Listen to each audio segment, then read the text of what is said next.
So as you can see, many of you are probably thinking not an uncommon sight. A Land Rover with the bonnet up out in the bush.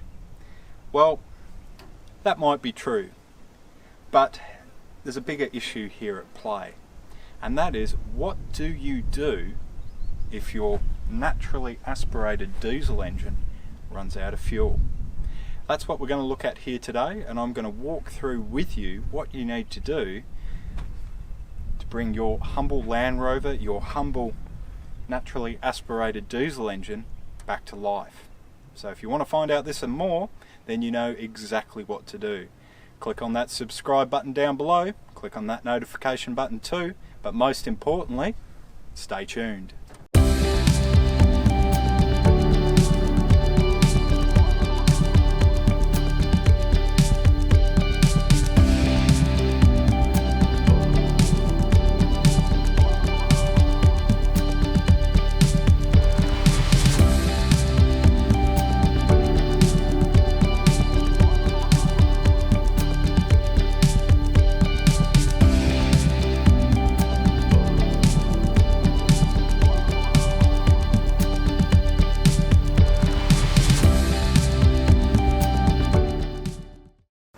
So as many of you have guessed, this is a Land Rover Perentie Top Marks, and obviously it has got the 4BD1 Isuzu 3.9 litre naturally aspirated diesel engine.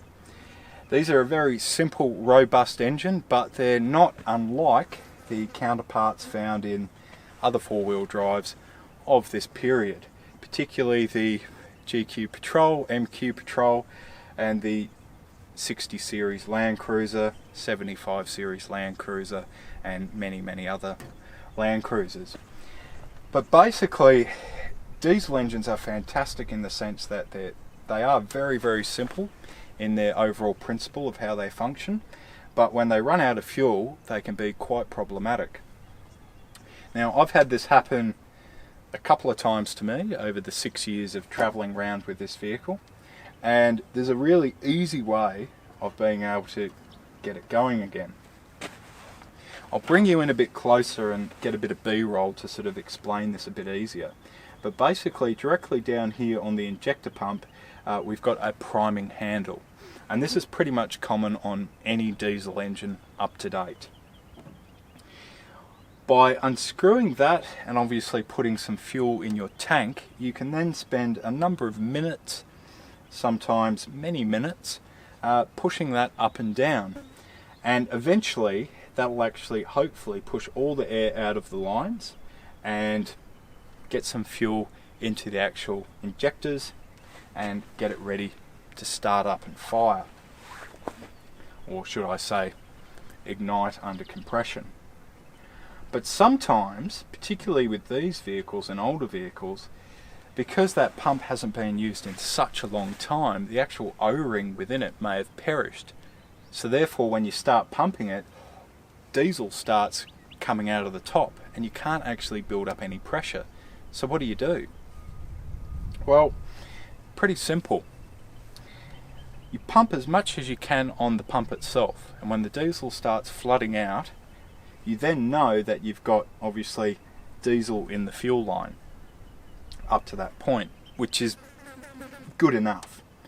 Then what you need to do is get a spanner and very carefully, because some of these bolts haven't moved in decades, what you then want to do is go up to your fourth cylinder or the injector and actually crack the bolt on top of the injector where the fuel line is.